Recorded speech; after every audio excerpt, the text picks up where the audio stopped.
Driving నిబంధనలు పాటిద్దాం. Driving నిబంధనలు పాటిద్దాం. నిబంధనలు పాటిద్దాం. Auto drivers, bike drivers, car drivers అందరూ అయితే మనకు రోడ్డు భద్రతా వారోత్సవాలు మనకు జరుగుతున్నాయి. తర్వాత అరే అనే ప్రోగ్రామ్ కూడా నడుస్తుంది. ముఖ్య ఉద్దేశం ఏంటంటే ఆడుస్తుంది వచ్చినాయి.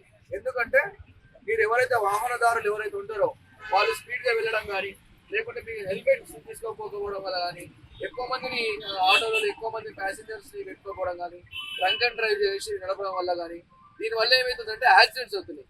దీనివల్ల మనకు ఇప్పుడు మీరు కింద పోతున్నారు, ఒక బైక్ మీద పోతున్నారు, ఇద్దరు ముగ్గురు కలిసి పోతున్నారు.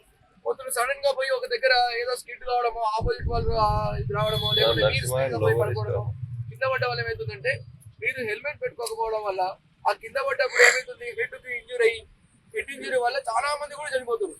సో అందరూ కూడా కంపల్సరీ హెల్మెట్ పెట్టుకోవాలని మేము ఎన్నిసార్లు మీకు చెప్తున్నా కానీ అలా చెప్తే ఖచ్చితంగా హెల్మెట్. మనము ఇప్పుడు ఆటో వాళ్ళు ఉంటారు కానీ, ఎవరైనా సరే ఆటోలు కానీ, లారీ వాళ్ళు కానీ, లేకపోతే బస్ కానీ, లేకపోతే టీసీఎం కానీ, ఎవరైనా సరే మీరు చాలా మందిని కూడా ఒక మినిమం ఒక ఆటో అంటే ఒక నలుగురు అయితే ఉంటాయి మినిమం.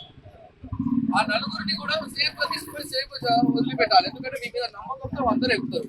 అదే మీరే ఇష్టం వచ్చిన నడిపి ఏదో కింద పడేసి వాళ్ళ ప్రాణాలు తీసినా, లేకుంటే మీరు తాగి వాళ్ళ ప్రాణాలు తీసినా, వాళ్ళ లైఫ్స్, వాళ్ళ ఫ్యామిలీ లైఫ్స్ అంతా కూడా రోడ్ మీదకి వస్తాయి.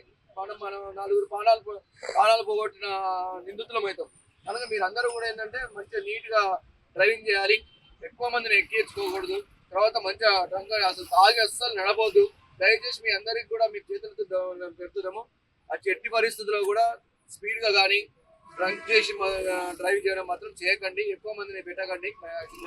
మీరు చూసారు రీసెంట్ గా మనకు చేవెళ్ళ దగ్గర బస్ పోతుంటే ఒక ఆపోజిట్ టిప్పర్ అయితే తాగొచ్చిండు. ఆ టర్నింగ్ దగ్గర బండి పడిపోయి దాంట్లో ఉన్నదంతా దాని మీద పడి దగ్గర 90 to 21 మెంబర్స్ చనిపోయారు. సంపాదించేటోళ్ళు చనిపోయారు. వాళ్ళ బ్యాంక్ నుంచి సర్వర్ మీదకి వచ్చినాయి. వాళ్ళు అడుగునే పరిస్థితికి వచ్చేసిన పాపం. వాళ్ళ ఫైనాన్షియల్ స్టేటస్ మొత్తం మారిపోయింది. కనుక ఒక పర్సన్ ఒక ఇంట్లో ఎవరైనా ఫైనాన్షియల్ స్టేటస్ ఉన్న వాళ్ళు లేకపోతే ఎంత వాళ్ళ యొక్క పరిస్థితి చాలా అఘోరమైనటువంటి స్థితిలో పడిపోతుంది. కనుక మీ అందరికీ కూడా మీకు చెప్పాల్సుకుంటుంది ఏంటంటే, మీకు ఎట్టి పరిస్థితుల్లో కానీ డ్రంక్ చేసి నడపడం కానీ, లేకుంటే స్పీడ్ గా నడపడం కానీ, ఎక్కువ ప్యాసింజర్స్ ఉండడం వల్ల ఏమైతే కొన్ని సందర్భంలో ఏమైతుంది, నువ్వు ఎంత ట్రైన్ అయినా సరే ఎక్కువ మంది ఉన్నప్పుడు ఏమైందంటే అయిపోయి పడడం వల్ల ఒక్కరికి కాదు, దాంట్లో ఉన్న వాళ్ళందరికీ దెబ్బ జరుగుతాయి. చాలా ఇబ్బందికరమైనటువంటి సిచ్యువేషన్. ఇంకోటి, మనం ఆటో వాళ్ళు నడుపుతున్న వాళ్ళు అంత ఏమి ఉండేటోళ్ళు అయితే ఆటో వాళ్ళు నడపరు. వాళ్ళ పడ్డోళ్ళకి కనీసం మన సౌకర్యం మనం కూడా చేసుకోలేని పరిస్థితి ఉంటుంది. ఇంకా వాళ్ళకి అస్సలు మీరు పెట్టలేని పరిస్థితి ఉంటుంది. కనుక మీరు దయచేసి అంటే మనకి ఏదో 4 రూపాయలు వస్తున్నాయి ఆశపడకుండా మీరు జాగ్రత్తగా ఉండాలా. మీ మీద నమ్మి ఎక్కినటువంటి ఆ ప్యాసింజర్ని కూడా జాగ్రత్తగా తీసుకుపోయి వాళ్ళని గమ్యం చేర్చాల్సి మీరు ఆ రకంగా మీరు ఫైనాన్షియల్ గా మీకు ఎక్కిన సురక్షితంగా తీసుకుని అలా అమ్మాయిపడి దానివల్ల చాలా మంచిగా ఉంటుంది. అందరూ కూడా మీరు కూడా మంచిగా ఉండాలా, మేము అందరూ భయానికి మంచిగా ఉండాలా. ఎవరికి కూడా రోడ్ యాక్సిడెంట్ ఎవరు కూడా ఇప్పటికీ మన వల్ల వేరే వాళ్ళకి ఇటువంటి ప్రమాదం జరగవద్దని అందరూ కూడా అనుకోవాలా. ఖచ్చితంగా అది అనుకొని నమస్కారం. అయితే మాకు అరే బయట ఎలాగో అనే ప్రోగ్రామ్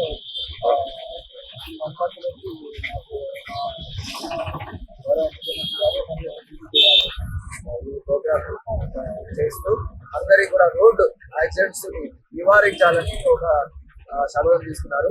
దాని ప్రకారం మేము ప్రతి పోలీస్ స్టేషన్ నుంచి ఈ ప్రోగ్రామ్ స్కేల్ చేస్తున్నాము.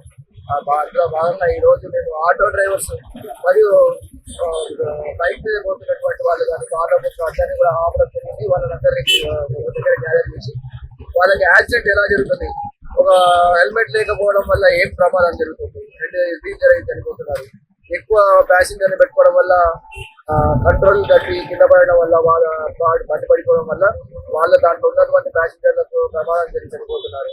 అలాగే డ్రంక్ చేసి చేసిన తర్వాత ఏమైందంటే మన బాడీ మన ఆధీనంలో ఉంటుంది. అలా మనకు తెలియకుండానే పోయి ఆ ప్రమాదం చేస్తున్నాం. దానివల్ల నీతో పాటు నీకు నీ కుటుంబానికి మరి వెనకాలన్న నీవు ఎవరినైతే నీ బండిలో ఉన్నటువంటి వాళ్ళ కుటుంబాలు అందరూ కూడా రోడ్డు మీద వాళ్ళని పడేస్తున్నారు. కనుక అందరూ కూడా మీరు ట్రాఫిక్ రూల్స్ ని పాటిస్తూ సురక్షితంగా మీరు వెళ్ళండి. మీరు ఎవరైతే ప్యాసింజర్ తీసుకోపోతే ప్యాసింజర్, మీ కో డ్రైవర్ అంటే కో డ్రైవర్ని మీ ఖచ్చితంగా వెళ్లాల్సిందిగా, మరియు రోడ్డుకు సంబంధించిన ట్రాఫిక్ నిబంధనలు పాటించాల్సిందిగా వికారాబాద్ పోలీసు వారి నుంచి మీకు తెలియజేస్తున్నాము. Thank you very much.